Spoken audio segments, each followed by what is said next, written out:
Hello चलो, मैं आदित्यानंद आपका वेलकम करता हूं। मॉडर्न फिजिक्स में मोस्ट अवेटेड चैप्टर था ये हमारा।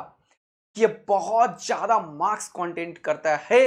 अगर हम बात करें कि कितना टाइम लगता है पढ़ने में और कितना मार्क्स स्कोर कर सकते हैं, इसमें बहुत कम टाइम में मैक्सिमम मार्क्स स्कोर करने वाला ये चैप्टर है। ऑल्दो ये चैप्टर नहीं है, ये एक कैटालॉग है जिसके अंदर खूब सारे 4 चैप्टर को अपन कवर करेंगे। तो चलिए धुआं धुआं उड़ाते हैं। और ये मोस्ट इंपॉर्टेंट है। हर एक दिन जो हम पढ़ रहे होंगे, 4-5 दिन में ये खत्म हो जाएगा और 4-5 चैप्टर खत्म हो जाएगा 12 क्लास का। तो उसमें से हर एक दिन 2 क्वेश्चन को सॉल्व कर रहे होंगे। जेईई मेन हो या फिर नीट का एग्जाम हो, दोनों में या फिर बोर्ड का ही क्यों ना हो, सब में इससे भर भर के मार्क्स आता है। और अभी रिसेंट ईयर में 36 मार्क्स बिल्कुल इससे आया हुआ है। 2024 में 2 एग्जाम हुआ नीट का, उसमें भी। और जेईई मेन में तो 8 एग्जाम फर्स्ट अटेम्प्ट में फिर हुआ, तो सब में 15-16 में सब में तो लगभग ये 35 से 45 मार्क्स कंटेंट कर रहा है। ये जो कंटेंट है वो कंटेन कर रहा है, तो तुम्हें मजा आ जाएगा इसमें बेटा, और इसको धुआं धुआं उड़ा लेंगे। तो बेसिकली आज अपन करेंगे फर्स्ट चैप्टर मॉडर्न में, जो एनसीईआरटी के अकॉर्डिंग चैप्टर नंबर 11th है सेकंड बुक में क्लास 12 का। और हम कंप्लीट एनसीईआरटी को लाइन बाय लाइन पढ़ेंगे, क्योंकि इन सब में से थ्योरेटिकल क्वेश्चंस और स्टेटमेंट क्वेश्चन भी बनता है। तो बिल्कुल एनसीईआरटी फोकस्ड पढ़ाई करेंगे अपन। तो dual nature of radiation and matter में आज अपन पढ़ेंगे फोटो इलेक्ट्रिक इफेक्ट।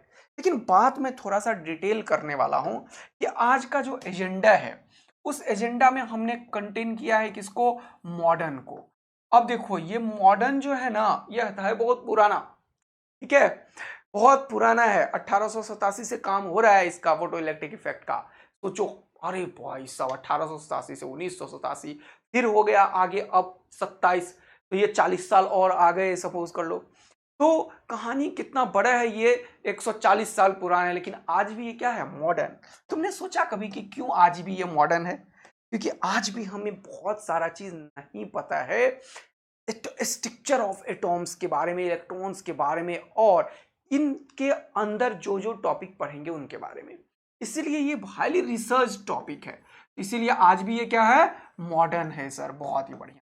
चलिए, अगर बात करेंगे मॉडर्न फिजिक्स का, तो इसमें एनसीईआरटी में बेसिकली बेटा हमारे पास चैप्टर नंबर 11 है, जिसको कि अभी तुरंत मैंने ऊपर नाम दिया था dual nature of radiation and matter. समझ ही गए, dual nature of radiation and matter, जिसमें basically photo electric effect and de Broglie wavelength पूरा का पूरा है।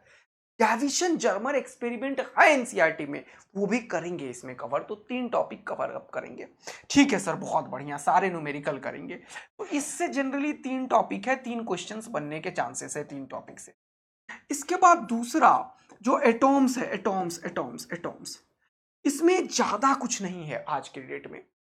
इसमें मैक्सिमम हाइड्रोजन स्पेक्ट्रा से क्वेश्चन बनता है, और जो बोर्स एटॉमिक मॉडल है उससे, और रदरफोर्ड से थोड़ा थोड़ा क्वेश्चन बनता है।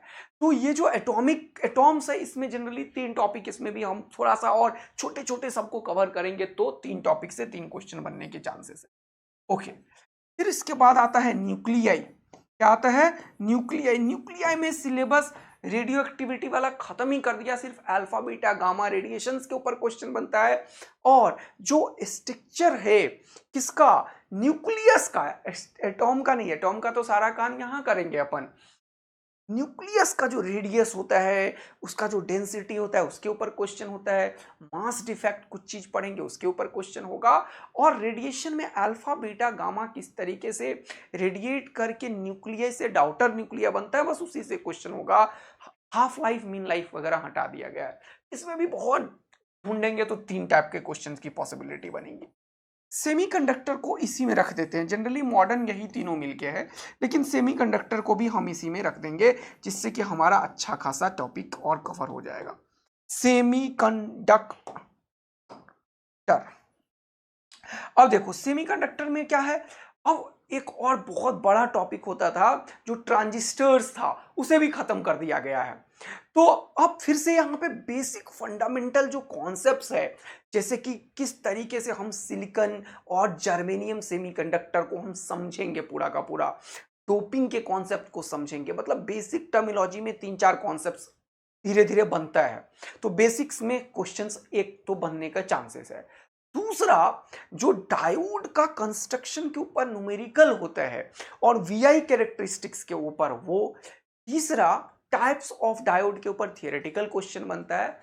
चौथा, अगर हम टाइप्स ऑफ डायोड में एक जीना डायोड को देखें तो वहां से एक न्यूमेरिकल बनता है। और पांच, मतलब एक एक चीज बता रहा हूं एकदम पूरा पेन खोल के। और लास्ट टॉपिक जो तुम्हारे पास डिजिटल इलेक्ट्रॉनिक्स का क्वेश्चन बनता है। इसमें 5 पॉसिबल क्वेश्चंस हम बनाएंगे, जिसमें से गारंटी 3 आ रहा है आज के डेट में। तो इसमें से ये पॉसिबल क्वेश्चन है, 3 क्वेश्चन यहां से, 3 यहां से, 3 यहां से, 9 और एक 10 और 14। तो ये देखो, ये तो 14 क्वेश्चंस यहां से बन रहा है भाई लोग, समझ रहे हो। इसमें से टोटल 56 मार्क्स होता है और इसमें से 56 में से 36 आ जाता है। ये इतना भयानक चीज है ना कि मजा आ जाएगा। और जानते हो, जितने दिन में अपन इलेक्ट्रोस्टैटिक्स कवर किए उसका आधा दिन में ये 36 मार्क्स कवर हो जाएगा। तो 12 का सिर्फ सिर्फ 2 चैप्टर बचेगा दूसरे बुक का, ऑप्टिक्स और वेव ऑप्टिक्स। तो बहुत अच्छे से अपन मार्क्स को अपने कब्जे में ले रहे हैं। तो आप लोग भी रेडी हो जाइए और बहुत अच्छे तरीके से तैयार कर लीजिए सारी चीज। ओके बेटा, चलिए सर शुरू करेंगे आज dual nature of radiation and matter को।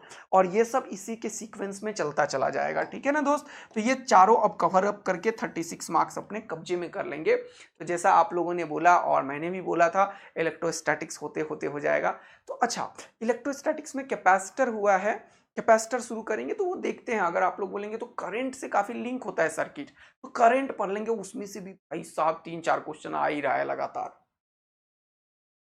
तो इससे क्या होगा, खूब सारे क्वेश्चंस का अपन अभी प्रैक्टिस कर लेंगे तो हमें प्रेशर बहुत कम हो जाएगा। फिजिक्स में जो आप लोग को ज्यादा दिक्कत होता है, तो एकदम फोड़ने के लिए तैयार हो जाइए। चलिए शुरू करते हैं। तो मैं बिल्कुल एनसीईआरटी को एकदम सामने रख के एक एक लाइन को कवर करते हुए बात करूंगा, ठीक है। सबसे पहले बात होता है कि हम इस चैप्टर में जो एक्सपेरिमेंट हुआ वो हुआ क्या। जनरली सबसे पहले हमने ये देखा कि इलेक्ट्रॉन किसी सरफेस से निकल सकता है। इलेक्ट्रॉन कितने तरीके से निकल सकता है, और इससे पहले की अगर हम बात करें तो मैक्सवेल ने सबसे पहले बता दिया था कि ये जो लाइट है, ये जो लाइट है, देखो मैक्सवेल ने क्या बताया था कि अगर कोई लाइट है, इसके अंदर एक वेव कैरेक्टर है, इलेक्ट्रोमैग्नेटिक वेव है। लाइट जो है वो क्या है, इलेक्ट्रोमैग्नेटिक वेव है, मतलब इसमें इलेक्ट्रिक फील्ड और मैग्नेटिक फील्ड दोनों है। ये मैक्सवेल ने बता दिया था, ठीक है। अब यहां पे बात को समझेंगे। और हमें क्या पता था, अभी जो डी ब्रोगली ने बताया था कि इसके अंदर ये जो लाइट का कैरेक्टर है, इसके अंदर पार्टिकल कैरेक्टर और वेव कैरेक्टर दोनों एसोसिएटेड हो सकता है। डी ब्रोगली ने एक हाइपोथेसिस दिया था। तो यहां से दो चीजें हैं, ये जो लाइट है ना बेटा, ये कुछ साइंटिस्ट उस टाइम पे बोलते थे कि लाइट एक पार्टिकल है। न्यूटन्स कर्पस्क्यूलर थ्योरी से सबसे पहले ये बताया गया था कि लाइट क्या है, पार्टिकल है। लेकिन बाद में बहुत सारे एक्सपेरिमेंट और मैक्सवेल ने आके धमाका मचा के बोला कि भैया ये एक इलेक्ट्रोमैग्नेटिक वेव है। तो अब हम एक ऐसे जगह पे आ चुके थे जहां पे ये लाइट जो है वो दो चीज का कॉम्बिनेशन बन चुका था कि ये तो ये वेव है और ये पार्टिकल है। लाइट ये दोनों चीज है, लोगों को अभी तक ये समझ में आ गया।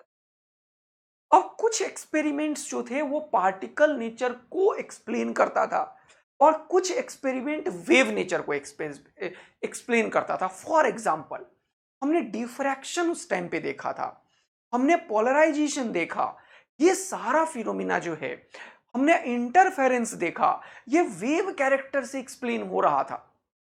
जबकि हमने जब देखा कि एक मेटल सरफेस से अल्ट्रावायलेट रे का एक्सपेरिमेंट किया था आइंस्टाइन से पहले, किसने, हर्ट्ज ने, लिनार्ड ने, हॉलविच ने, ये सब एक्सपेरिमेंट कर चुका था। सबसे पहले हर्ट्ज ने एक्सपेरिमेंट किया था मेटल सरफेस के ऊपर और उसने बताया था कि ये जो मेटल सरफेस है, ये हर्ट्ज का एक्सपेरिमेंट हो गया था, लेकिन उसने लाइट को यूज नहीं किया था। उसने किसे यूज किया था, अल्ट्रावायलेट रे को, ये यूवी रेज को यूज किया था इसने, हर्ट्ज ने।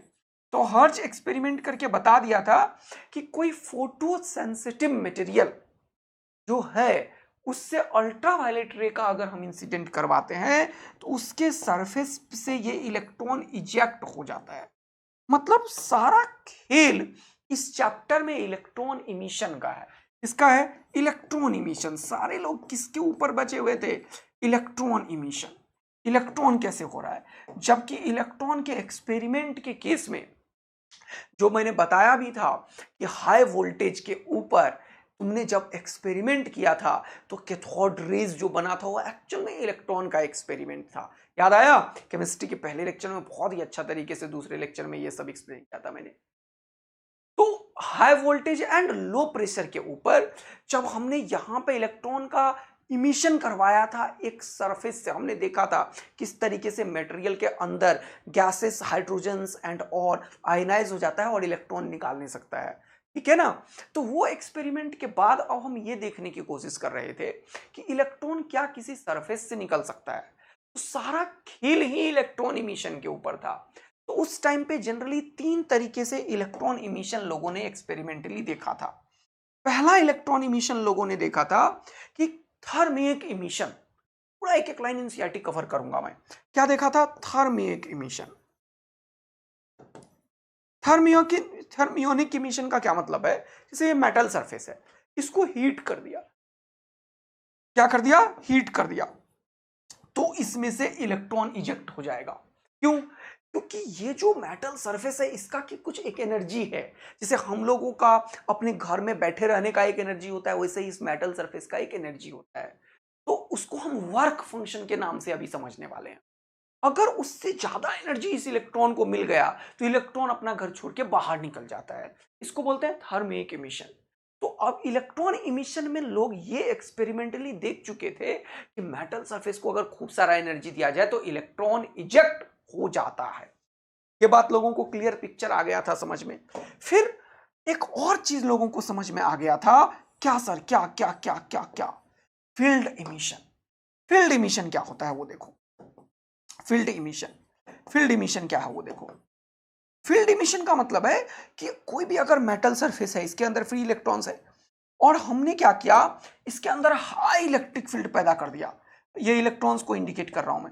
हाई इलेक्ट्रिक फील्ड पैदा कर दिया तो क्या हुआ, कुछ इलेक्ट्रॉन्स यहां पे इस electric field, high electric field, high electric field 10 का पावर 8 वोल्ट पर मीटर, ये सब एनसीईआरटी का लाइन है, ध्यान से सुनना, रीड भी करना। हाई इलेक्ट्रिक फील्ड पैदा होने के बाद कितनी, किस रेंज में? 10 का पावर 8 वोल्ट पर मीटर के रेंज में। तो ये इलेक्ट्रॉन्स जो हैं ये इस मेटल सरफेस को छोड़ के बाहर निकल जा रहा है। यहां से भी क्या हुआ? इमिशन हो गया इलेक्ट्रॉन का। थर्मिक इमिशन को भी एग्जांपल के थ्रू अगर मैं बताऊं तो मान लो यहां पे मैंने क्या किया, आग वाग लगा दिया, टेम्परेचर इस मेटल सरफेस का राइज कर दिया। तो ये जो इलेक्ट्रॉन्स हैं मेटल सरफेस के ऊपर, फ्री इलेक्ट्रॉन्स हैं, ये इलेक्ट्रॉन क्या किया, मेटल सरफेस को छोड़ के निकल दिया। तो इलेक्ट्रॉन इमिशन बहुत फैसिनेटिंग था लोगों को लगता था अरे वाह, हम इलेक्ट्रॉन को निकाल सकते हैं, कितना मजा आ रहा होगा। सोचो कितना मजा आ रहा होगा पहली बार अगर किसी ने ये देखा होगा कि एक न्यूट्रल एटम, न्यूट्रल है कोई भी सब चीज एटम, और इलेक्ट्रॉन को हम बाहर निकाल सकते हैं गर्म करके। क्या फैसिनेटिंग होगा सोचो। उस टाइम पे इलेक्ट्रॉन इमिशंस बहुत ही ज्यादा लोगों के अंदर एकदम छाया हुआ था 90s के लिए। तो 1887 में हर्ज ने एक्सपेरिमेंट किया था अल्ट्रावायलेट रे से और उसने बता दिया था कि इलेक्ट्रॉन को हम इमिट कर सकते हैं। लेकिन लोगों को ये नहीं पता था कि कोई लाइट जो है, लाइट से भी ये काम हम कर सकते हैं। फिर लिनार्ड और हॉलविच ने एक्सपेरिमेंट किया, उसने अल्ट्रावायलेट से किया एक्सपेरिमेंट और कुछ जो फोटो सेंसिटिव मटेरियल थे उनमें लाइट का भी यूज किया। लेकिन वो श्योर नहीं था कि हर एक मेटल सरफेस के ऊपर अगर हम लाइट का फ्रीक्वेंसी को चेंज करा करा के जो भी हम डाल रहे हैं उससे इलेक्ट्रॉन इजेक्ट करवा सकते हैं। तो इलेक्ट्रॉन इमिशन फील्ड इमिशन से पहले हो रहा था, थर्मिक इमिशन हो रहा था, और अब ये तीसरा चीज निकाल के दिया लोगों ने, क्या? Photo electric emission. क्या दिया? Photo electric emission. तो ये जो फोटो इलेक्ट्रिक इमिशन हुआ इसको एक्सपेरिमेंटली हर्ज ने सबसे पहले किया था, फिर लिनार्ड एंड हॉलविच ने, और फिर आए हमारे द ग्रेट कौन सर आइंस्टीन। और यहां से हम पढ़ना शुरू कर दिए हैं आइंस्टीन फोटो इलेक्ट्रिक। तो अब हम स्टडी करना चाहते हैं आइंस्टीन फोटो इलेक्ट्रिक। आइंस्टीन ने क्या किया एक्सपेरिमेंट में, जरा सा वो देखेंगे, उसके एक्सपेरिमेंटल वेरिफिकेशन को समझेंगे और मस्त वाला मजा आएगा। आइंस्टाइन ने क्या किया, उसने ये जो मेटल सरफेस है, बोला ये जो मेटल सरफेस है फोटो इलेक्ट्रिक इफेक्ट में, तो इसने लाइट का यूज किया। सबसे पहले ये जो फोटो इलेक्ट्रिक इफेक्ट आइंस्टाइन का है, उसमें क्या यूज हुआ? फोटो इलेक्ट्रिक इफेक्ट में लाइट यूज हुआ, फोटो इलेक्ट्रिक इफेक्ट में। अब ये जो लाइट यूज हुआ, उसमें इसने कौन से प्रिंसिपल लाइट का यूज किया? तो पार्टिकल बिहेवियर ऑफ लाइट का इसने यूज किया। अब देखेंगे कैसे। तो ये कोई मेटल सरफेस है। अब ये मेटल सरफेस को ऐसे समझने की कोशिश करो कि ऐसे millions and billions of electrons होंगे इसमें। जरा मैं बहुत अच्छे से पिक्चरली तुमको समझाने की कोशिश करता हूँ। कोई भी एक, मान लो कि मैंने एक क्यूबॉइडल एक मेटल सरफेस ले लिया, ठीक है, एक क्यूबॉइडल चीज ले लिया, ऐसा ले लिया। इसमें ये जो सामने वाला सरफेस है, इसके ऊपर लाइट इंसिडेंट करवा रहा हूँ, तो सब जगह है इलेक्ट्रॉन सरफेस के ऊपर, है ना। मेटल है मतलब ये कंडक्टर है, कंडक्टर मतलब फ्री इलेक्ट्रॉन्स है, तो सरफेस के ऊपर सब जगह छाया हुआ है इलेक्ट्रॉन। अब ऐसा जान के मैंने बनाया तुम्हें थोड़ा सा और बढ़िया मजा देने के लिए। अब हर एक जगह एवरीवेयर इलेक्ट्रॉन है। यहाँ भी इलेक्ट्रॉन है, यहाँ भी इलेक्ट्रॉन है, यहाँ भी इलेक्ट्रॉन है, यहाँ भी इलेक्ट्रॉन है, यहाँ भी इलेक्ट्रॉन है ना। यहाँ भी इलेक्ट्रॉन है, यहाँ भी इलेक्ट्रॉन है, यहाँ भी इलेक्ट्रॉन है, यहाँ भी इलेक्ट्रॉन है। देख रहे हो, एवरीवेयर क्या है? Electron, electron, electron, electron. अब यहां पे बात को समझने की कोशिश करेंगे तो ये जो मेटल सरफेस है, ये इन इलेक्ट्रॉन्स को हम बोलते हैं कि ये फ्री इलेक्ट्रॉन है। क्या बोलते हैं अपन? ये फ्री इलेक्ट्रॉन है। लेकिन ऐसा नहीं है कि ये तुम्हारा दोस्त बोला भैया 2 इलेक्ट्रॉन दे दो, तो मैंने 2 को उठाया, ये लो भैया पैंचा ले लो। पैंचा समझते हो ना तुम लोग? पैंचा ले लो फिर दे देना थोड़े दिन बाद। ऐसे नहीं होने वाला है। समझ आया कि नहीं आया? ऐसा नहीं होने वाला है। तो इलेक्ट्रॉन पैंचा ले लो फिर दे देना थोड़े दिन बाद, क्या वो नहीं होता है। वो क्यों नहीं होता है? जैसे मान लो कि तुम्हारे घर में तुम फ्रीली घूम सकते हो ना यार।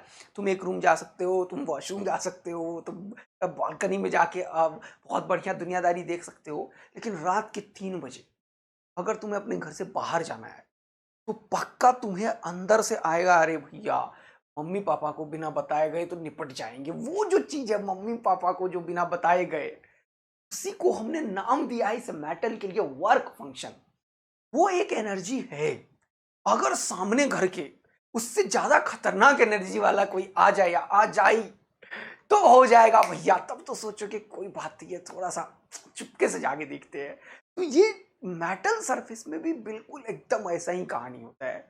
ये इलेक्ट्रॉन्स अपने सरफेस को छोड़ के निकल ही नहीं सकता। ये कब तक नहीं निकल सकता है? ये एक बहुत बड़ा क्वेश्चन है। जब तक इसका जो अट्रैक्शन वाला एनर्जी है, जिसे हमने नाम दिया work function of the matter, जिसे हम किससे डिनोट करते हैं? फाई से। ये फाई का, ये क्या है? फाई एक तरीके से एनर्जी है। ये इसका यूनिट क्या होगा? इलेक्ट्रॉन वोल्ट या जूल या किसी चीज में होगा। ये एनर्जी को इंडिकेट कर रहा है।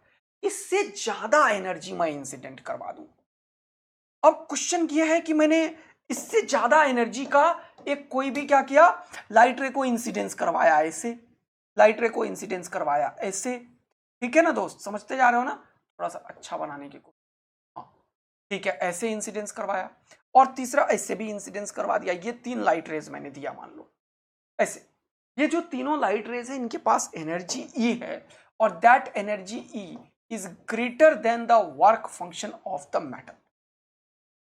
अगर ऐसा है तो ये जो इलेक्ट्रॉन है वो इजेक्ट हो जाएगा। अब क्वेश्चन है, ये जो निकलेगा इसके पास कितना काइनेटिक एनर्जी होगा? क्वेश्चन ये है। तो ये जो फोटो इलेक्ट्रिक इफेक्ट है वो किस इलेक्ट्रॉन के लिए बना है, पहले ये समझो। वैसे तुम ये बोल सकते हो कि जो भी एनर्जी दिया उसमें से फाई खत्म हो गया, बचा हुआ एनर्जी से निकल गया। तो यही आइंस्टाइन फोटो इलेक्ट्रिक इफेक्ट बताया। क्या बताया? कि ये जो फोटोन का एनर्जी है, जिसको कि तुम इस तरीके से पार्टिकल बिहेवियर से इंडिकेट करवा रहे हो, तो ये क्या करता है? 1-to-1 कोलिजन करता है। एक इलेक्ट्रॉन के साथ एक फोटोन का कोलिजन होता है, एक इलेक्ट्रॉन के साथ एक फोटोन का कोलिजन होता है। तो एक फोटोन का energy of each photon, this is very very important जो मैंने यहां पे लिखा है, energy of each photon is greater than, ध्यान से देखना, energy of each photon, energy of each photon देखो is greater than the work function of the matter. देखो मजा आया? हर एक फोटोन का एनर्जी ज्यादा हो। ऐसा नहीं है कि 10-20 मिलके, जैसे मान लो एक फोटोन का एनर्जी 2 इलेक्ट्रॉन वोल्ट है मान लो, ऐसे मान लो 10 एक साथ गिरा दिए, तो ये इलेक्ट्रॉन निकल पाएगा क्या सर? आंसर है नो। आंसर है नो। इलेक्ट्रॉन इजेक्शन तभी होगा जब एक फोटोन का एनर्जी वर्क फंक्शन से बड़ा हो। तो यहां से बहुत सारा चीज क्लियर होता है। यही एक्सपेरिमेंटल वेरिफिकेशन ये बताता है कि आइंस्टाइन फोटो इलेक्ट्रिक इफेक्ट जो हम पढ़ रहे हैं ये पार्टिकल बिहेवियर से एक्सप्लेन होगा। ये कैसे एक्सप्लेन होगा? पार्टिकल नेचर से। अब समझो क्यों। क्योंकि वेव नेचर क्या बोलता है कि खूब सारे को मिला मिला के वेव इंटरफेरेंस को बता रहा था। तो एक वेव दो वेव को कंस्ट्रक्टिवली मिला दिए तो जाने वाला जो वेव है उसका एम्पलीट्यूड अलग हो जाता था, फ्रीक्वेंसी चेंज हो जाता था। तो हम क्या समझे कि यार यहाँ पे एम्पलीट्यूड अलग हो गया, फ्रीक्वेंसी अलग हो गया, एनर्जी अलग हो जा रहा है, यानी कि वेव कंस्ट्रक्टिवली मीट कर जाता है, मिल जाता है वेव। तो अगर हम खूब सारे फोटॉन्स को, क्योंकि फोटॉन वेव भी है और पार्टिकल भी है, यही अभी तुरंत तुम्हें समझाया मैंने कि फोटॉन जो है कोई जो लाइट है, अच्छा एक बहुत बड़ा कंफ्यूजन बच्चों को होता है, फोटॉन लाइट, बहुत सारे bunch of particle of light को हम फोटॉन, क्लियर हो गया ना? ये फोटॉन क्या? पैकेट्स है इसका, बहुत सारे बंच ऑफ पार्टिकल का, और ये पार्टिकल डिस्क्रीट एनर्जी को अपने अंदर रखता है। समझ में आया ये सारा चीज? सब नीचे लिखा हुआ है, थ्योरी सब बताऊंगा, एक एक एक एक सब बताऊंगा, पूरा थ्योरी जो बता रहा हूं पहले उसको समझने की कोशिश करो कि सर ये जो मेटल सरफेस है इस पे फ्री इलेक्ट्रॉन्स है खूब सारे, और ये इलेक्ट्रॉन्स फ्री है इसका मतलब ये नहीं कि उठा के रख लेंगे। और ये जो एनर्जी है, ऐसा नहीं है कि 20 फोटोन को मिला के फिर एनर्जी दिए तो इलेक्ट्रॉन होगा। तब हमने एक्सपेरिमेंट किया, मिलियंस एंड बिलियंस ईयर्स लगा देंगे तो भी एक भी इलेक्ट्रॉन इजेक्ट नहीं हो। जैसे सपोज करो फॉर एग्जांपल कि इसका वर्क फंक्शन मान लो, फॉर एग्जांपल मान लो इसका जो वर्क फंक्शन है मान लो 3 इलेक्ट्रॉन वोल्ट है, और एक फोटोन जो मैंने दिया उसके पास 2 इलेक्ट्रॉन वोल्ट की एनर्जी है। ऐसे ऐसे मैं 5 फोटोन को मिला दिया तो कितने हुआ? 10 इलेक्ट्रॉन वोल्ट का एनर्जी दे दिया।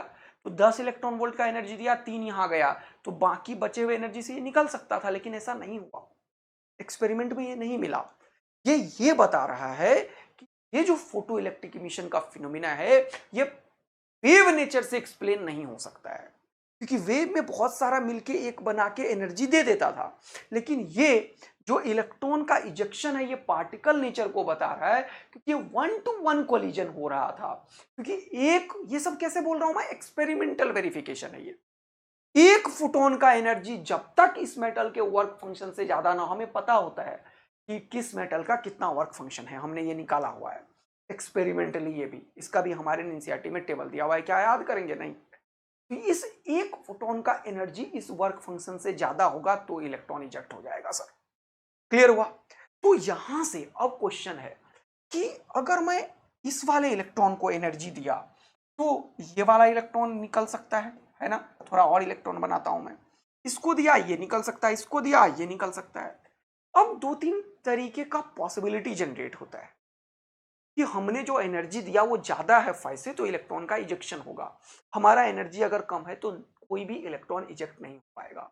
अगर एक फोटोन का एनर्जी वर्क फंक्शन से ज्यादा नहीं है तो भी कोई भी मिलके नहीं निकल पाएगा, खूब सारे मिलके नहीं निकाल पाएंगे। तो ये बता रहा है ये पार्टिकल नेचर से एक्सप्लेन हो सकता है, और ये 1-to-1 कोलिजन है एक फोटोन का एक इलेक्ट्रॉन से, ठीक? अब हमने खूब सारे इलेक्ट्रॉन्स को दिया, फोटोन से इंसिडेंस करवाया खूब सारा फोटोन, तो ये इलेक्ट्रॉन इस फाई से ज्यादा एनर्जी गेन किया, तो ये हो सकता है कि ऐसे टक्कर मारे इसे खड़ाक। अब यार जब ये टक्कर मारा इसको, तो टक्कर मारने के टाइम पे कुछ एनर्जी इसको ट्रांसमिट किया, कुछ अपने पास रख सकता है। तो जितना एनर्जी अभी इसके पास है उससे कम एनर्जी हो गया। फिर से ये इलेक्ट्रॉन इससे टक्कर मारने के बाद यहां पे आया, फिर से एक और टक्कर मारा, 2 टक्कर मारा, और फिर ये इलेक्ट्रॉन बाहर निकला। एक पॉसिबिलिटी ये है। दूसरा पॉसिबिलिटी है कि इसको मिला एनर्जी, ये सीधा उड़ता हुआ इसको टकराया और बाहर निकला, 2 पॉसिबिलिटी है। तीसरा है कि इसको मिला एनर्जी और ये खटाक से यहां से निकल गया, बोला चल भैया एनर्जी मिला, 5 से ज्यादा था, चल निकल देते हैं। तो ये एक इलेक्ट्रॉन है जो सीधा टक्कर लिया और एनर्जी से निकल गया, ये है जो 1-2 बार टकरा के निकला, ये है जो एक बार टकरा के निकला।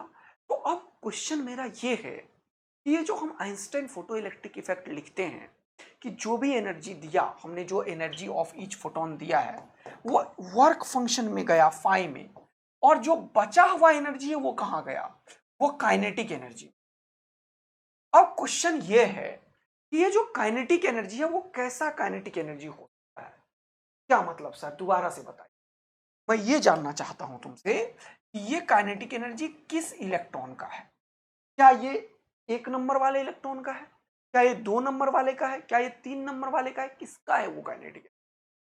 क्योंकि अगर मैं इस पे इक्वेशन लगाऊंगा तो इसका काइनेटिक एनर्जी जो निकलने वाला है वो एक्चुअल में जितना एनर्जी मिला था उसमें फाइव खत्म करने के बाद के बराबर का एनर्जी नहीं होगा। कुछ एनर्जी इधर भी खत्म किया, कुछ एनर्जी इधर भी खत्म किया। ये जो है ये एक बार इससे टकराया और फिर निकला, तो थोड़ा एनर्जी इधर खत्म करके फिर निकला, और ये सीधा टक्कर मारा और निकल दिया। तो इन सब में से सबसे ज्यादा काइनेटिक एनर्जी किसके पास होगा। इसको एनर्जी सबको बराबर मिला है, तो इसने सिर्फ फाइव खत्म किया और बचा हुआ सारा एनर्जी से निकल गया, तो सबसे ज्यादा काइनेटिक एनर्जी इसके पास होगा। अगर मैं हर एक सिचुएशन में ई ऑफ फोटोन में सब में बराबर रखा हुआ हूं, तो ये जो फोटो इलेक्ट्रिक इमिशन है वो इस इलेक्ट्रॉन के लिए नहीं है, इस इलेक्ट्रॉन के लिए नहीं है। इक्वेशन जो है, फोटो इलेक्ट्रिक इफेक्ट तो सबके लिए है, बट फोटो इलेक्ट्रिक इक्वेशन जो मैं निकाल रहा हूं वो इस इलेक्ट्रॉन के लिए है जो टक्कर मारा, फाइव ओवरकम किया और सीधा निकल जा रहा है, वो फर्दर किसी इलेक्ट्रॉन से कोलाइड नहीं कर रहा है। This is very important. बच्चा ये नहीं समझता, वो आंख बंद करके इक्वेशन रटता है, गलत। इस इक्वेशन में एक बहुत इंपॉर्टेंट चीज मिसिंग है, ये काइनेटिक एनर्जी ऑफ, ये मैक्सिमम काइनेटिक एनर्जी। इलेक्ट्रॉन बहुत सारा इजेक्ट हो रहा होगा, लेकिन अगर हम ई में से फाइव को कैंसिल आउट करते हैं तो जो बचा हुआ चीज है वो एक्चुअल में काइनेटिक एनर्जी जो है वो मैक्सिमम को हमेशा बताएगा। This is very very important. ये जो इक्वेशन है वो बहुत ज्यादा इंपॉर्टेंट है, जो हमें पहला बात समझ। अच्छा सर, समझ आया। हम तो हम जो दिए हैं एनर्जी, तो ये फोटोन जो है इसके पास एनर्जी है, इसके पास मोमेंटम है। तो जहां सा फिर से बैक पे आते हैं, और इसके पास अगर ये वेव है तो वेव के पास क्या होता है, वेवलेंथ होता है। वेव के पास क्या होता है, वेवलेंथ होता है। जरा ध्यान से देखना, कोई भी अगर वेव है यहाँ पे मान लो, तो ये वेव के पास क्या है, वो देखो वेव के पास क्या है जल्दी। वेव के पास वेवलेंथ है। वेव के पास क्या है दोस्त, यहाँ से यहाँ तक वेवलेंथ है। देखो देखो देखो, वेवलेंथ है। यहाँ से यहाँ तक देखो, ये दो क्रिस्ट है, दो ट्रफ के बीच का डिस्टेंस, या कोई भी दो पॉइंट जिसका कि same wavelength, same frequency, same phase सब कुछ हो, उसको भी हम लोग क्या बोलते हैं, वेवलेंथ बोल देते हैं। ठीक है, बिल्कुल। और ये जो जा रहा है, ये जो वेव है, ये जो वेव है, जो भी वेव है, ये जो मूव कर रहा है, इसका कुछ वेलोसिटी है, हाँ, इसका कुछ फ्रीक्वेंसी है, न्यू। फ्रीक्वेंसी को किससे डिनोट करते हैं, एफ से तो जनरली नहीं करते हैं, न्यू से करते हैं, न्यू से। तो इसके पास दो चीज है। पहला चीज एक एनर्जी है जो कि किससे डिनोट होता है, एच बाय लैम्डा या फिर एच न्यू से, और न्यू फ्रीक्वेंसी है जो सी बाय लैम्डा के बराबर होता है। इसके पास मोमेंटम भी होता है, मोमेंटम भी होता है। वो मोमेंटम कितना होता है, पी। ये क्या है, पी, ये एच बाय लैम्डा के बराबर है। इसके बराबर है H by lambda, where H is the Planck's constant. तो अब बहुत इंपॉर्टेंट बात है, देखो ध्यान से। अगर मैं सी से मल्टीप्लाई डिवाइड कर देता तो S C by lambda energy होता। तो यहां से बहुत इंपॉर्टेंट चीज निकल के आ रहा है कि energy divided by speed of light. देखो E by C, H by lambda के बराबर हो गया, तो ये भी मोमेंटम के बराबर है। किसके बराबर है, मोमेंटम के बराबर है। देखो बहुत सारा चीज अभी मैं समझा सकता हूं। एक और रिलेटिविटी के अकॉर्डिंग जो एनर्जी होता है कोई भी रिलेटिविस्टिक पार्टिकल का, what do you mean by relativistic particle, जो स्पीड ऑफ लाइट से चले 3 × 10⁸ मीटर पर सेकेंड के स्पीड, उसे हम रिलेटिविस्टिकली बोल सकते हैं। उसका जो एनर्जी है वो एक्चुअल में, ये जो एनर्जी में मोमेंटम से जो हमने रिलेट किया एनर्जी, ये P × C, और एक्चुअल एनर्जी का रिजल्टेंट से डिसाइड होता है। क्या क्या बोले जा रहे हो सर, यस यस। तो जो हम यहाँ पे एनर्जी को हम एक्सप्लेन करते हैं, वो ये एनर्जी का स्क्वायर प्लस mc² का होल स्क्वायर के एनर्जी से डिस्क्राइब होता है। लेकिन वो सब बेकार का चीज है, आता जाता है नहीं, बेकार। मैं क्वांटम मैकेनिक्स थोड़ी पढ़ाने लगूंगा पूरा का पूरा, लेकिन तुमको रिलीवेंट चीज बता रहे हैं। तो एनर्जी एंड मोमेंटम है। फिर पॉइंट पे आते हैं जहां पे थे हम। तो तो आइंस्टाइन फोटो इलेक्ट्रिक इफेक्ट में हमने जो एनर्जी इलेक्ट्रॉन फोटोन दिया उसके पास एनर्जी दो तरीके से हो सकता है, या तो हो सकता है एच सी बाय लैम्डा या फिर एच न्यू माइनस फाइव। अब इस फाइव को भी हम न्यू के टर्म में लिखते हैं, मैं बताऊंगा अभी, threshold frequency and threshold wavelength के टर्म्स में। फिलहाल मैं अभी इसे एच न्यू माइनस फाइव ही लिखता हूं, और के मैक्स है, इसको मैं हाफ एम वी मैक्स का स्क्वायर भी लिख सकता हूं। बहुत सुंदर सर। तो ये जितने भी इक्वेशन अब मैं लिखता जाऊंगा वो सारे इक्वेशंस आपको ख्याल रखने चाहिए, ठीक है दोस्त। ओके सर, इस ई को मैं एक और इक्वेशन से लिख सकता हूं, कैसे, एच सी बाय लैम्डा, ठीक, इज इक्वल टू, ये उधर कर सकता हूं 5 और प्लस के ई मैक्स यूज कर सकता हूं। ये भी इक्वेशन मैं यूज करूंगा, अलग अलग फॉर्मेट है ये आइंस्टाइन इक्वेशन का। अब हम बात करेंगे फाई का, जो वर्क फंक्शन से आएगा, इससे threshold wavelength and threshold frequency पढ़ेंगे, और ये सारे चीज अभी हम कवर अप करेंगे। लेकिन सबसे पहले मैं बात करना चाहता हूं, अगर मैं इसका ग्राफ की बात करूं, ये जो इक्वेशन मैंने बनाया है मेन इक्वेशन, इसमें क्या क्या है देखो, ये एनर्जी है, ये काइनेटिक एनर्जी है, ये ई माइनस फाइव है, कोई परेशानी की बात नहीं है। अब इसको मैं फ्रीक्वेंसी, वेवलेंथ, इन सब के टर्म्स में मैं लिख सकता हूं। तो मैं इस इक्वेशन को लेके दो तीन ग्राफ समझाऊंगा अभी। इसको मैं मान लेता हूं इक्वेशन ए। फ्रॉम इक्वेशन ए, जरा ध्यान देना, फ्रॉम इक्वेशन ए मैं क्या लिख सकता हूं, जरा सा देखना, फ्रॉम इक्वेशन ए मैं क्या लिख सकता हूं। ये जो के ई मैक्स है, देखना ध्यान से, ये जो के ई मैक्स है, देखना ध्यान से, ये ई माइनस फाइव के बराबर है। ई को मैं लिख सकता हूं एच सी, ये कांस्टेंट है, 1 बाय लैम्डा, देख रहे हो, माइनस फाइव। तो एक इक्वेशन मैं इससे निकाल दूंगा तुरंत से, पहला इक्वेशन इससे निकलेगा, देखते चलना। फिर दूसरा इक्वेशन, ये जो टोटल इक्वेशन है, इससे खूब सारे ग्राफ बनाते हैं। पहला ग्राफ में मैं करता हूं, देखो, अगर मैं तुम्हें बोलूं कि ये y एक्सिस पे इंडिकेट कर रहा हूं मैं, तो ये स्लोप को इंडिकेट करेगा m, और x को अगर मैं 1 बाय लैम्डा दूं, और ये फाई जो होगा ये y इंटरसेप्ट को इंडिकेट करेगा।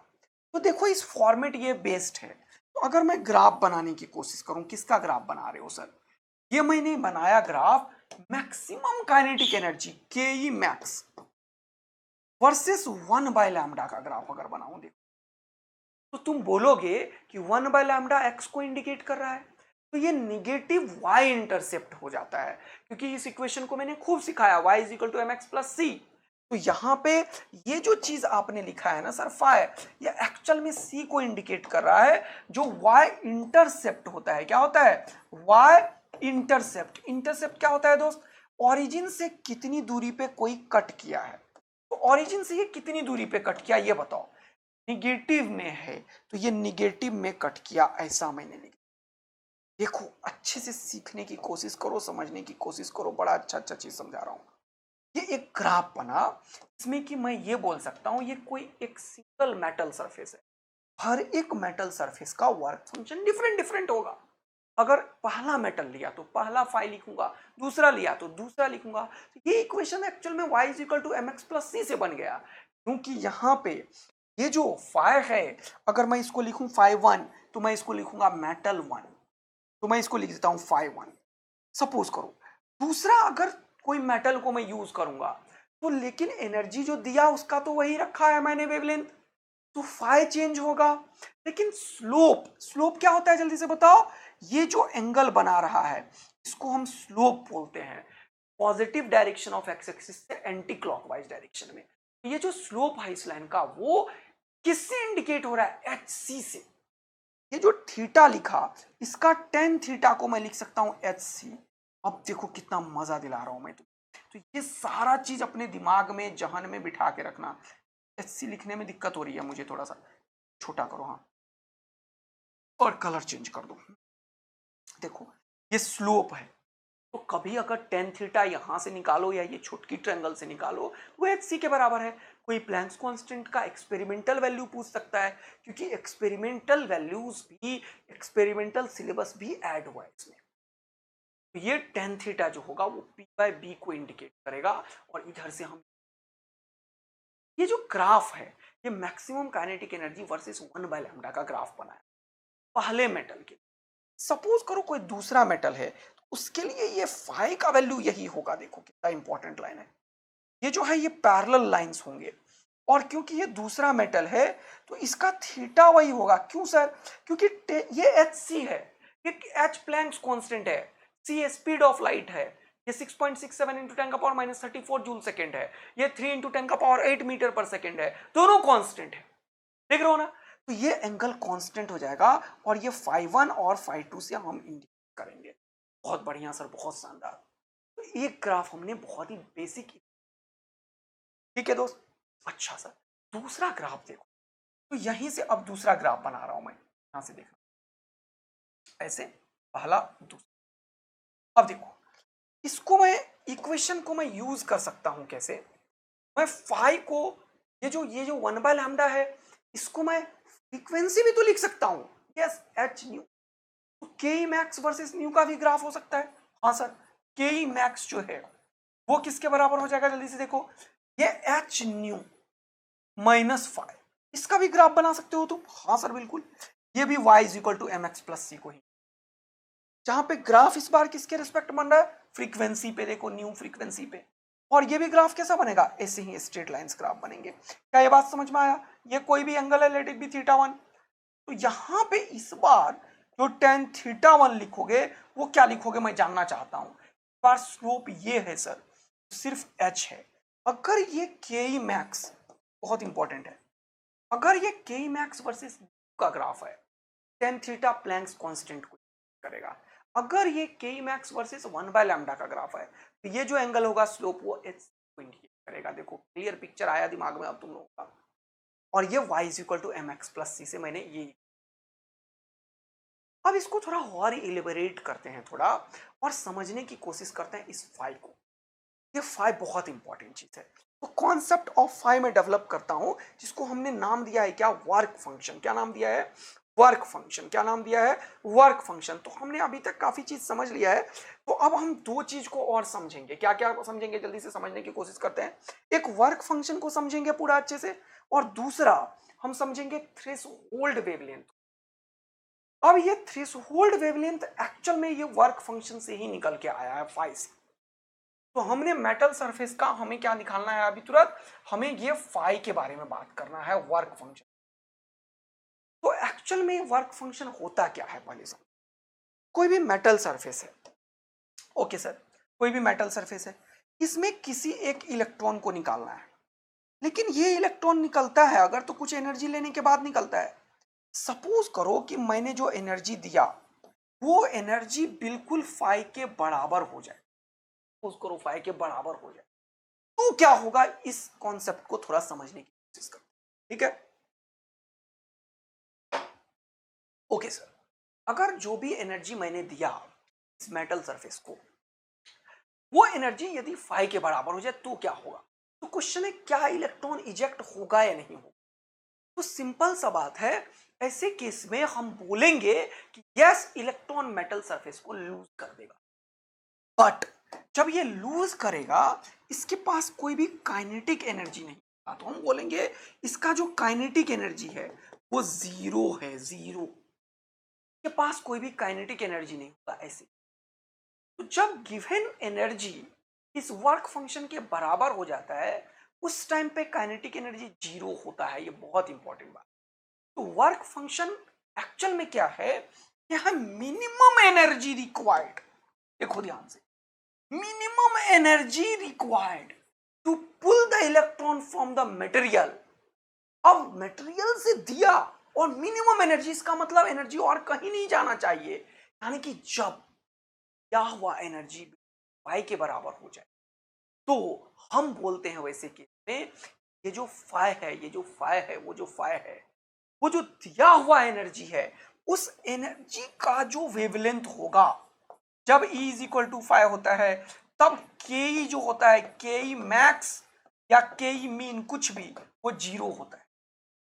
ऐसे केस में ये जो एनर्जी है उसको हम hc/λ0 लिखते हैं, या फिर ऐसे केस में हम h न्यू नोट लिखते हैं, और ये न्यू नोट और लैम्डा नोट का ही नाम हम देते हैं थ्रेशोल्ड वेवलेंथ, और थ्रेशोल्ड फ्रीक्वेंसी। यानी कि जब मैं बात करूं किसका, थ्रेशोल्ड वेवलेंथ का, या फिर थ्रेशोल्ड फ्रीक्वेंसी की भी बात मैं कर सकता हूं। ऑब्लिक देके मैं लिख दिया फ्रीक्वेंसी का। यानी कि threshold wavelength and threshold frequency is related to the ejected electron whose kinetic energy is। क्या मजा आ रहा है? इस पेज को फिर से कॉपी किया और मैंने थ्रेशोल्ड वेवलेंथ और थ्रेशोल्ड फ्रीक्वेंसी के नीचे रखा है। अब इसको समझाने की कोशिश करता हूं, जरा सा समझो, डिटेल में समझो। अब मैं वर्क फंक्शन को थोड़ी पढ़ा रहा हूं, नहीं सर वर्क फंक्शन आप नहीं पढ़ा रहे हो, जब आपने कॉपी किया तो वर्क फंक्शन को नहीं पढ़ा रहे हो, इसको हटाओ। तो मैं क्या चाहता हूं, मैं चाहता हूं थ्रेशोल्ड वेवलेंथ और थ्रेशोल्ड फ्रीक्वेंसी का एक्सप्लेनेशन तुम्हें। यानी कि threshold wavelength and threshold frequency is related to threshold wavelength और थ्रेशोल्ड फ्रीक्वेंसी, जिसको हम लैम्डा नॉट और न्यू नॉट या एफ नॉट से इंडिकेट करते हैं। दिस थ्रेशोल्ड वेवलेंथ और this threshold frequency related to the electron whose kinetic energy is zero. कभी भी अगर तुम्हें निकालना हो, फाई तो फिक्स है, किसी मेटल सरफेस का होगा, वो तो कांस्टेंट है। तो थ्रेशोल्ड वेवलेंथ अगर निकालना हो तो hc/φ करते हैं, याद रखना। इस पे खूब सारे क्वेश्चन अपन सॉल्व करेंगे। अगर थ्रेशोल्ड फ्रीक्वेंसी निकालना है तो φ/प्लैंक्स कांस्टेंट करेंगे। देख रहे हो यहां से?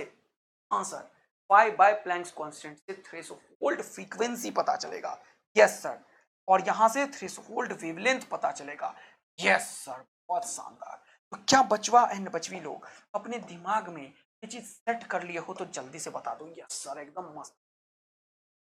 तो हमने क्या लिखा है यहां पे देखेंगे कि threshold wavelength and threshold frequency क्या लिखा है, देखो। If the wavelength lambda is equal to the maximum kinetic energy, यानी कि जो हमने एनर्जी दिया, ये ये एनर्जी अगर एक ऐसे इलेक्ट्रॉन का के मैक्स से रिलेटेड हो जो जीरो हो, तो वैसे केस में इस इलेक्ट्रॉन का जो एनर्जी है hc/लैम्डा, यही लैम्डा को हमने लैम्डा नॉट का नाम दे दिया है। बात समझ में आया? अब देखो, तो ये हमने ये देख लिया कि काइनेटिक एनर्जी जब जीरो होगा, उस समय में जो इलेक्ट्रॉन इजेक्ट करेगा उसका काइनेटिक एनर्जी जीरो होगा, जो गिवन एनर्जी है वो वर्क फंक्शन के बराबर होगा। तो हम बोलेंगे क्या कि ये थ्रेशोल्ड वेवलेंथ या थ्रेशोल्ड फ्रीक्वेंसी है। किसका किसका है थ्रेशोल्ड फ्रीक्वेंसी या थ्रेशोल्ड वेवलेंथ? जो फोटोन हमने इंसिडेंट करवाया उसका। Okay sir, got it. अब हमने ये बहुत अच्छे से देखा है कि कोई भी इलेक्ट्रॉन इजेक्ट तब होगा जब ये ई फाई के बराबर हो जाए या फाई से बड़ा हो जाए। क्योंकि मैं थ्रेशोल्ड को एक्सप्लेन कर रहा हूं तो बराबर बराबर लिख रहा हूं। अगर ये एनर्जी इस फाई से कम हो जाए तो क्या होगा, क्वेश्चन ये है। अब क्वेश्चन है if if this E is lesser than phi, तो ऐसे केस में no ejection of electron, no photoelectron, no photoelectron ejected.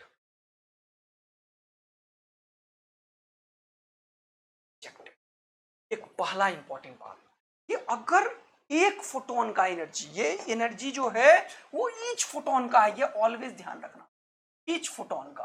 अगर ये छोटा हो जाए वर्क फंक्शन से तो फोटो इलेक्ट्रिक इमिशन नहीं होगा सर। पहला इंपॉर्टेंट बात। अगर एक फोटोन का एनर्जी कम है लेकिन 10 फोटोन मिलके ज्यादा हो गया, मतलब इंटेंसिटी से है। अब इंटेंसिटी क्या होता है? Energy per unit area per unit. यानी कि किसी भी तरीके से अगर तुम एनर्जी को बढ़ा रहे हो, जो एनर्जी तुम दे रहे हो फोटोन का, अगर वो बढ़ता जा रहा है तो तुम्हें लगेगा कि बहुत सारा फोटोन मिलके इतना एनर्जी दे दे या इससे ज्यादा तो इलेक्ट्रॉन निकल जाएगा। तो मैंने क्या बोला? नहीं। अगर एक फोटोन का एनर्जी 5 से कम है, भले तुम 5000 को क्यों ना मिला दो, तो फोटो इलेक्ट्रॉन का इजेक्शन नहीं हो। मतलब ejection of photoelectron has nothing to do with intensity, has nothing to do with intensity. Intensity क्या है जरा समझते हैं आप, ये बहुत इंपॉर्टेंट चीज है। एक और ग्राफ अभी समझ। इंटेंसिटी क्या है? इंटेंसिटी होता है energy per unit area per unit time, energy per unit area per unit. Suppose करो एक फोटोन का एनर्जी कैपेबल नहीं है, तो मैंने क्या किया, ऐसे ऐसे 10 फोटोन मिला दिए, एन नंबर ऑफ फोटोन मिला दिया। एनर्जी बढ़ाना मेरे हाथ में है। मैं अगर एन नंबर ऑफ फोटोन मिला दिया तो एक का एनर्जी तो एच सी बाय लैम्डा था। ये क्या हो रहा है दोस्त, एक का एनर्जी जो था वो एच सी बाय लैम्डा है या एच न्यू है। अगर ऐसे ऐसे मैंने एन नंबर ऑफ फोटोन मिला के खूब सारा एनर्जी दे दिया, कहने का मतलब ये है, तो क्वेश्चन है क्या ये इलेक्ट्रॉन का इजेक्शन कर पाएगा?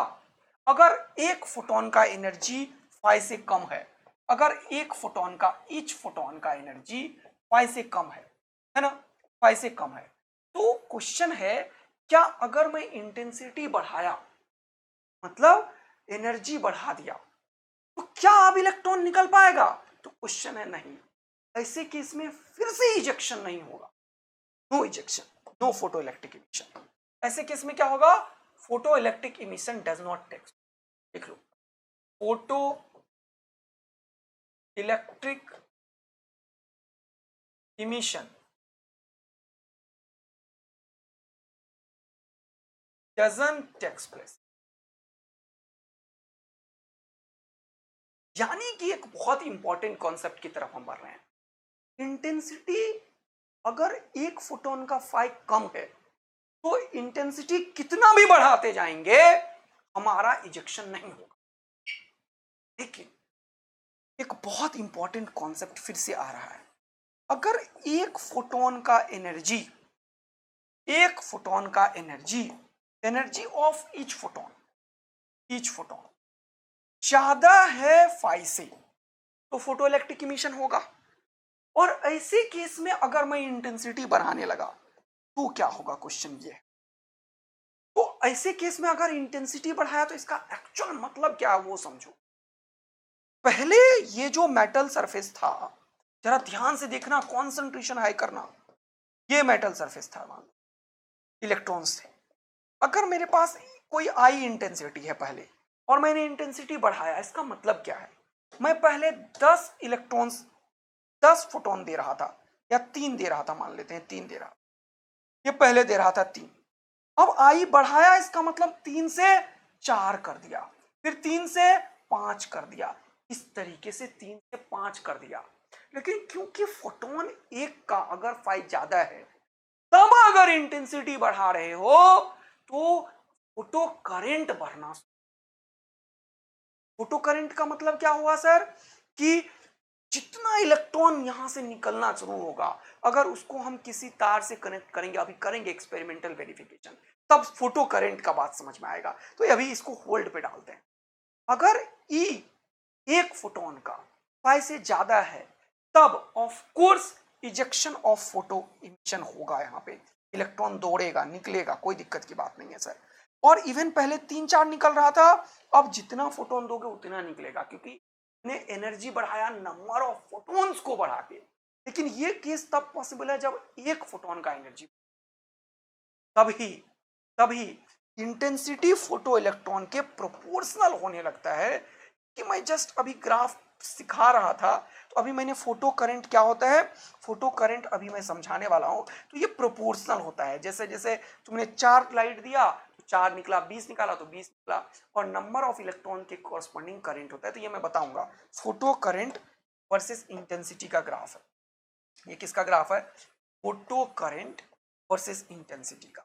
ये तब है, याद रखना, ये इस केस में ऐसा ग्राफ होगा क्या, नो, इसमें फोटो करंट है ही नहीं भाई, इलेक्ट्रॉन इंजेक्शन ही नहीं है। ये ग्राफ सिर्फ इस केस का है जब एक फोटोन का जो एनर्जी है वो ज्यादा है, तब इंटेंसिटी अगर बढ़ा रहे हो तो ये प्रोपोर्शनल होगा। बहुत इंपॉर्टेंट, ये कंडीशनल है, समझना।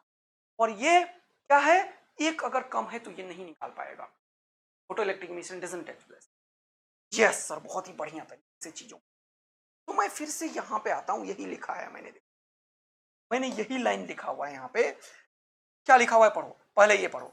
N electron may just come out. Why the word just is used, because हमने बोला है कि kinetic energy, in this case if lambda is greater than lambda not, the energy hc lambda supplied to the electron. अब देखो ध्यान से, case क्या है, लैम्डा अगर लैम्डा नॉट से बड़ा है इसका मतलब एनर्जी जो दिया और जो वर्क फंक्शन का वैल्यू है वो कम हो जाएगा। ये देखो, E इज लेसर देन 5। कभी भी अगर lambda greater than lambda not होगा तो एनर्जी जो देता है वो 5 से छोटा हो जाता है। ये कैसे सर? क्योंकि एनर्जी लैम्डा के इनवर्सली प्रोपोर्शनल है। एनर्जी जो है वो क्या है? H C by lambda. तो energy is inversely proportional to 1 by lambda है, इनवर्सली प्रोपोर्शनल टू लैम्डा है या proportional to 1 by lambda. Lambda अगर बढ़ाओगे तो एनर्जी कम होने लगेगा और 5 से 5 threshold wavelength is related to the work function. एकदम याद रखना, threshold frequency is related to the work function. एकदम ये सब लाइन मेरा याद रखना। तो ये पाई लैम्डा नोट जो है, लैम्डा नोट क्या है? पाई के बराबर वाला। उससे क्या हुआ? लैम्डा बढ़ा दिया, एनर्जी घटा दिया। इवन एनर्जी कम हो गया तो ऐसे केस में कोई भी no electron will come out. क्या ये बात समझ में आया? यस सर, आप इसको डिस्क्राइब कर रहे हो। इसी कोई भी इलेक्ट्रॉन का इजेक्शन ऐसे नहीं हो।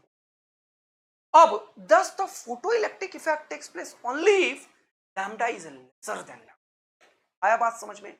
यानी कि lambda is lesser than lambda naught, what does it mean? It means nu is greater than nu naught। और इन दोनों केस में लैम्डा छोटा है मतलब एनर्जी ज्यादा है। इसका जो फोटोन तुमने दिया, इस दोनों केस में इज ग्रेटर देन 5 होगा। इसीलिए मैंने बोला photoelectric effect takes place only if lambda is less। This wavelength lambda naught is called threshold wavelength for the matter। बोलो मजा आया क्या? अच्छा लगा? सुंदर लगा?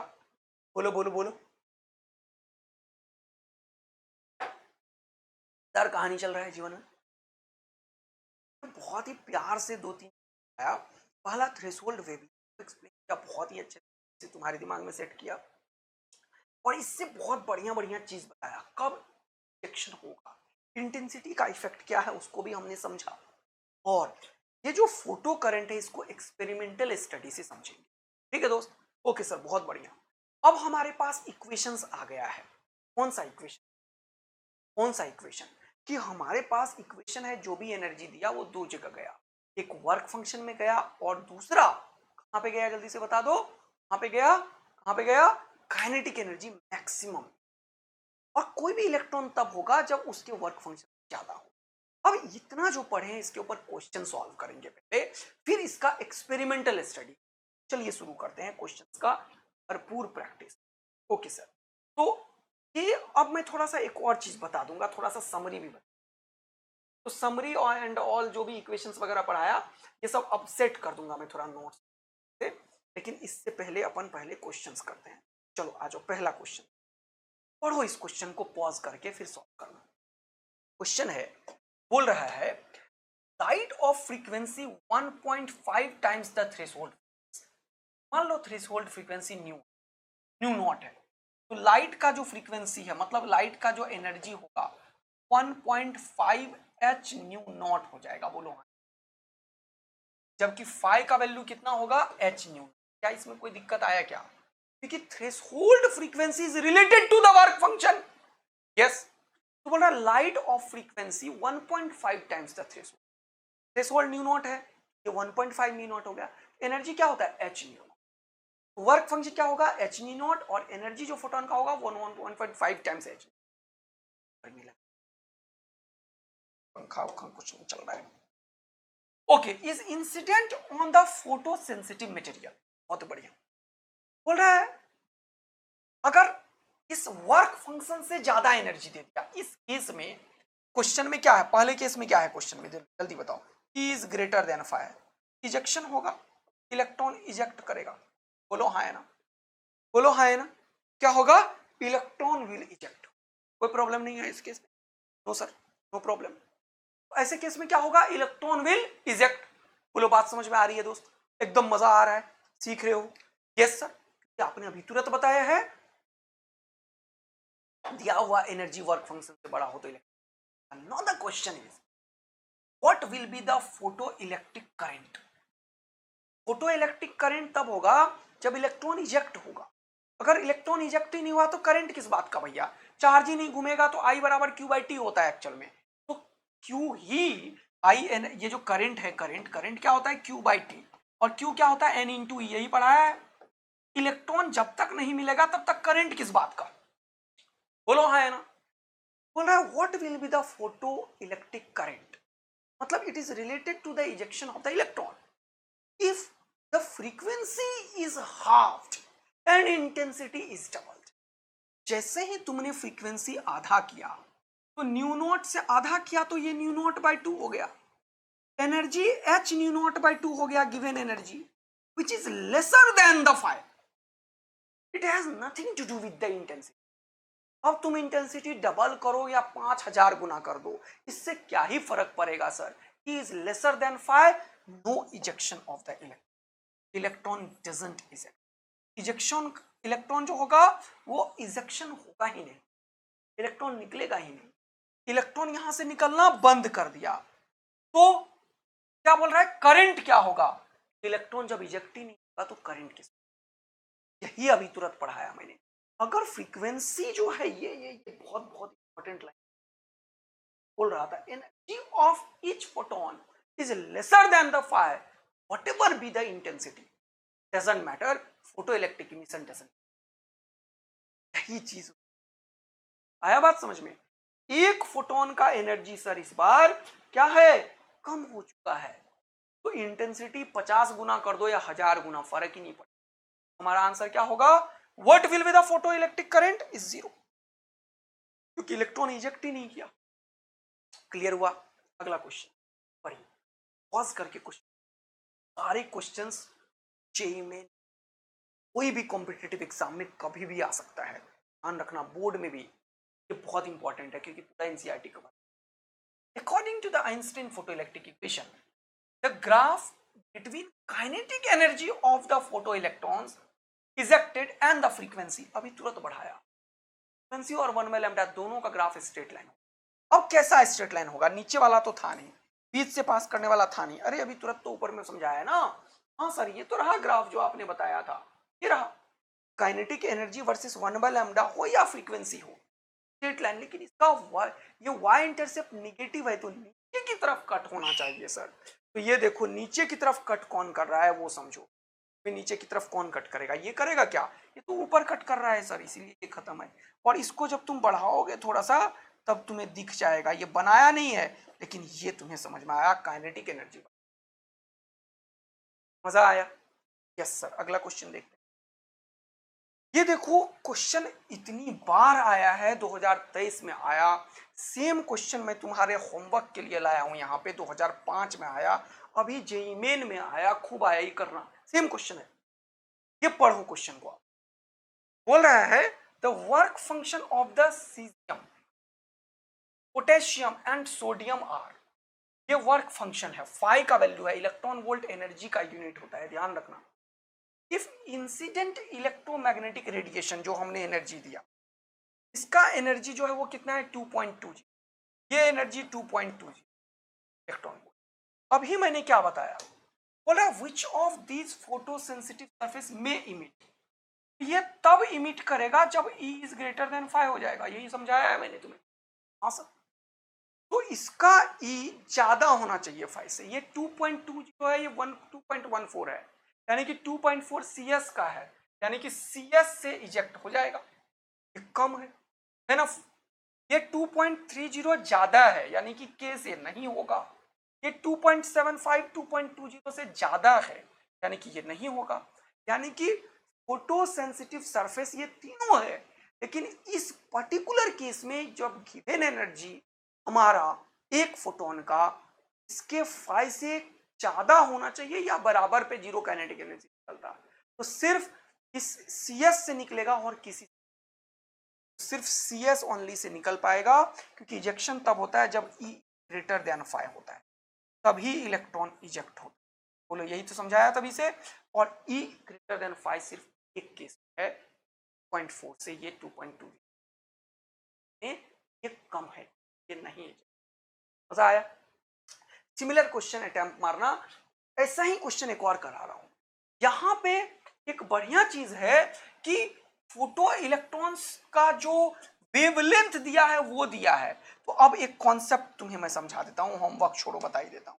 एनर्जी निकालना पड़ेगा एच सी बाय लैम्डा। तो आज के बाद से एक बेहतरीन चीज याद रखना, इस एच सी का जो वैल्यू है वो याद रखना कितना होता है। एच सी का 1240 इलेक्ट्रॉन वोल्ट नैनोमीटर। ये एक कॉन्सेप्ट दिमाग में दे दिया तुम्हें मैंने, डबल ए आर में बना दिया, ये याद रखना। एच सी, कभी कभी एच और सी का प्रोडक्ट करोगे तो बहुत लंबा चौड़ा जाएगा, उसको नहीं करके तुम क्या करना, एच सी का वैल्यू यूज करना 1240 इलेक्ट्रॉन।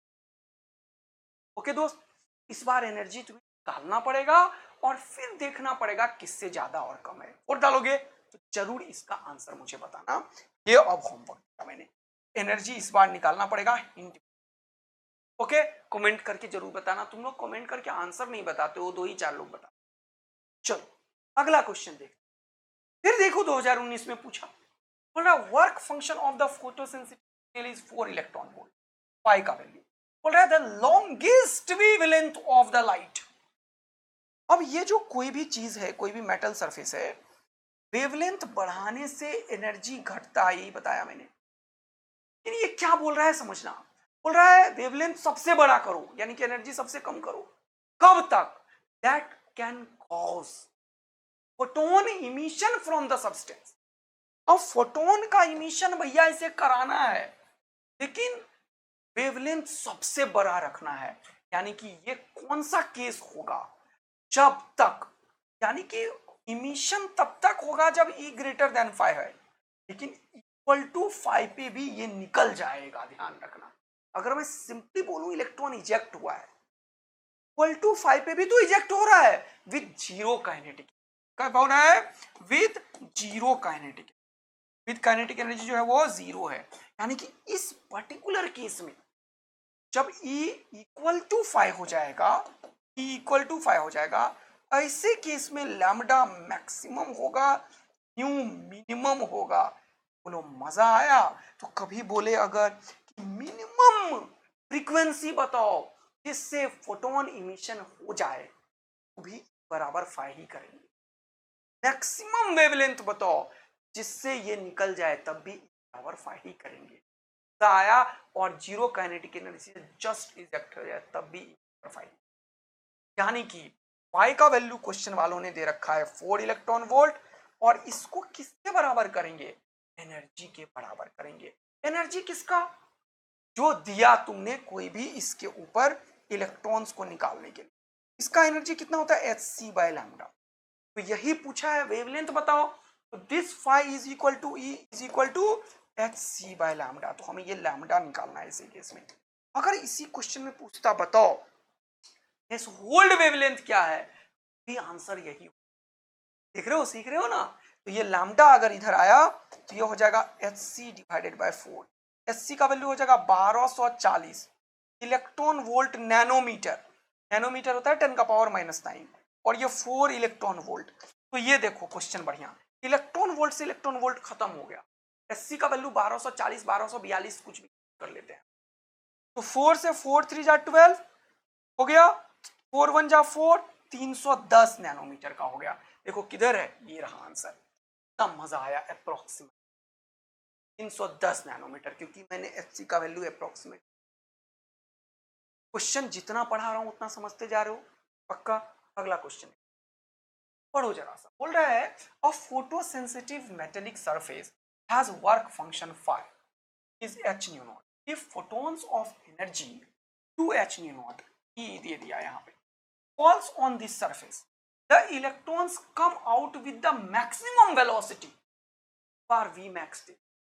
तो अब इक्वेशन क्या लिखा था तुम जल्दी से बताओ, कि भैया ये जो E है वो 2 जगह गया, एक फाई में और एक के ई मैक्स में। बोलो हाँ है ना। अकॉर्डिंग टू दिस इक्वेशन जो मैंने एनर्जी दिया वो कितना है, 2h nu naught। लिखो 2h nu naught। ये कहां पे गया, फाई क्या है, h nu naught।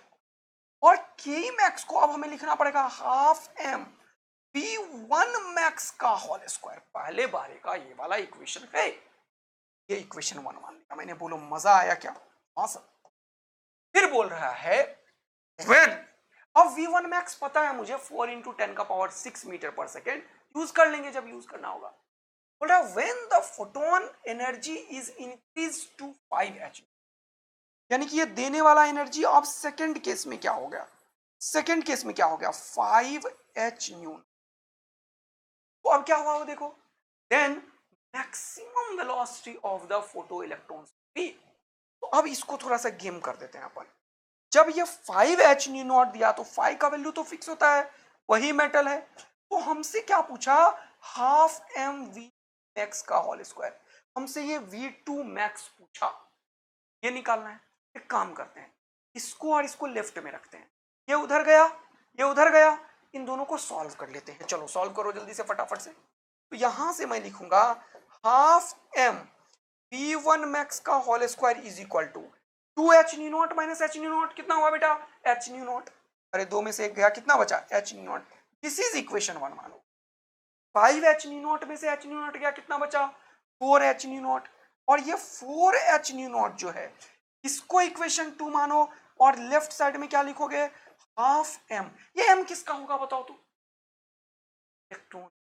इजेक्ट कौन कर रहा है, इलेक्ट्रॉन। ये एक्चुअल में क्या है, m इलेक्ट्रॉन का है, इलेक्ट्रॉन का है। और ये क्या होगा V2m का होल स्क्वायर। अब दोनों इक्वेशन को डिवाइड कर देते हैं। चलो खाली पेज ले, experimental study of photo electric effect है ना, इसको कॉपी कर लो, ये और इसमें सॉल्व कर लो। चलो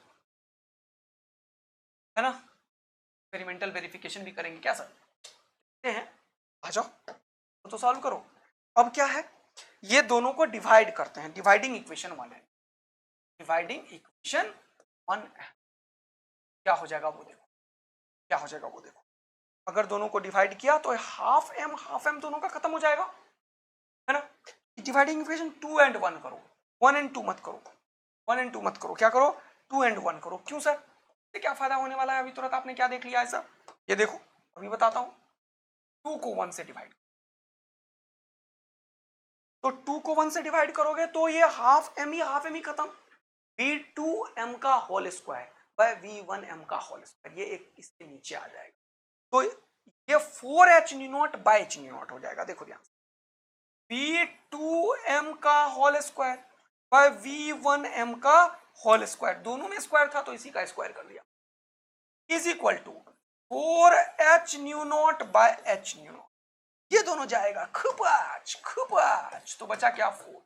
अब ये स्क्वायर उड़ाओगे रूट हो जाएगा, आंसर आ गया। तो हो जाएगा V2m बाय V1m, स्क्वायर उड़ा तो हो गया रूट अंडर 4 जो कि हो गया 2 के बराबर। तो हमें V2m ही निकालना है।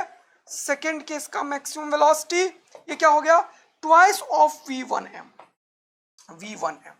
तो ट्वाइस इंटू V1m कितना था, 4 इंटू 10 का पावर, जल्दी देख लो, 4 इंटू 10 का पावर 6 मीटर पर सेकेंड। यहां पे लिखो 4 इंटू 10 का पावर 6 मीटर पर सेकेंड लिखो।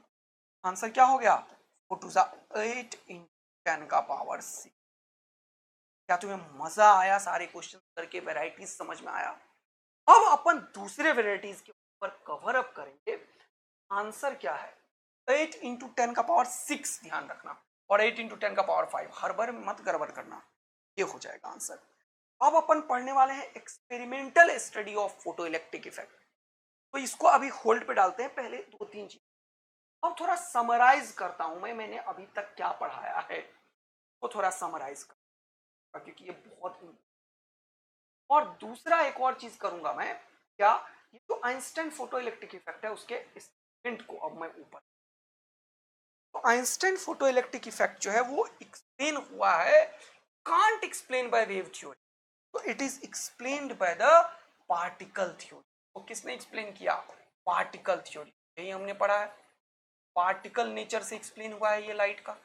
पहला इंपॉर्टेंट बात, क्या बोलता है आइंस्टाइन फोटो इलेक्ट्रिक इफेक्ट, ये बोलता है कोई भी मेटल सरफेस है, इसमें इलेक्ट्रॉन है, यही सिखाया मैंने तुम्हें।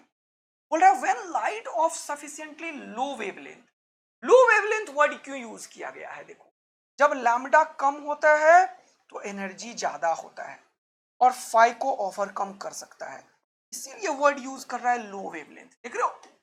हाँ सर, तो बोल रहा है when light sufficiently low wavelength falls on the metal surface. Free electrons हो. Electrons are ejected. This phenomena is called the photoelectric eject and can be understood only in terms of particle nature of light. जब तुमने ये जो energy दिया है इसका value greater than और equal to 5 हो जाए तब या तो किसी काइनेटिक एनर्जी से निकलेगा या इक्वल टू होगा तो जीरो काइनेटिक एनर्जी। जो भी एनर्जी दिया वो दो जगह गया, एक 5 में और दूसरा की में। इस तरीके से हमने ये इक्वेशन को समझा बहुत। फिर हमने समझा ये 1-to-1 कोलिजन होता है, ये मैक्सिमम काइनेटिक एनर्जी को इंडिकेट करता है। अगर ये E5 से छोटा हो जाए तो इलेक्ट्रॉन इजेक्ट नहीं करेगा। और इन सारे समराइजेशन को एक जगह हमने रखा। तो चलो समराइज करते हैं कि नेक्स्ट क्लास में अपन एक्सपेरिमेंटल हमने लिखा फोटो इलेक्ट्रिक इमिशन। ये जो है PHE क्या है जल्दी से बताओ? ये फोटो इलेक्ट्रिक इमिशन है। क्या है ये जल्दी बताओ? Photo electric emission. तो हमने क्या देखा? ये जो फोटो इलेक्ट्रिक इमिशन है, फोटो इलेक्ट्रिक इमिशन है ना, ये जो फोटो इलेक्ट्रिक इमिशन है ये एक इंस्टेंटेनियस प्रोसेस है। एक इलेक्ट्रॉन को एक फोटोन मिला, अगर इसका एनर्जी इसके 5 से ज्यादा हुआ ये सटाक से नहीं, कोई टाइम लैग नहीं होता। इसका ये मतलब होता है डेल्टा टी कितना है? 0 है। There is no time lag. Tends to भी नहीं है, 0 है, कोई टाइम नहीं लगता, इसीलिए इंस्टेंटेनियस। तो ये कोलिजन जो है ये 1-to-1 इंटरेक्शन है।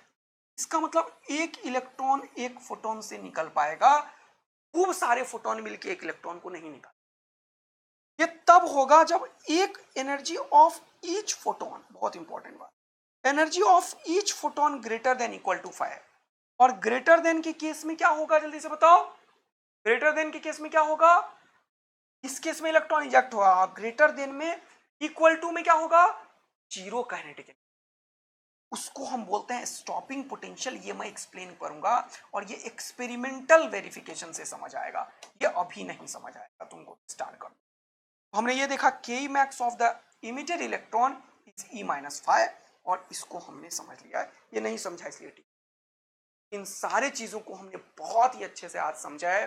कल एक्सपेरिमेंटल वेरिफिकेशन करेंगे, फिर डी ब्रोगली करेंगे, आराम से एकदम ऐसा तैयार कर लेंगे सारे क्वेश्चन IQ लेवल अप सब करके, एकदम कॉन्फिडेंस आ जाए कि भैया 6 मार्क्स में से अभी क्वेश्चन आएगा हम सही करें। तो बच्चों मैं ऐसे ही एकदम एनर्जी से तुम लोग से लगा हुआ हूँ। चीजें रिवीजन भी करवाऊंगा मैं नेक्स्ट क्लास में बहुत अच्छे तरीके से। अपन नया बैच में सारा मेहनत कर रहे हैं ताकि आप लोगों को सही चीज मिल पाए, बढ़िया चीज मिल पाए और रिलेवेंट और सही कंटेंट आपके दिमाग में सेट भी हो पाए और आपका लेवल ऑफ थिंकिंग डेवलप हो। तो आप लोग प्लीज इसको खूब सारा शेयर कीजिए और अगर आपको बहुत अच्छा लगता है तो एकदम सब्सक्राइब करके जाओ यार, और खूब सारा लोगों को बता भी दो कि एकदम दंगल करते हैं अपन। थैंक यू सो मच मेरे दोस्त, मिलेंगे इसी तरीके से और सेशन में जबरदस्त। तब तक के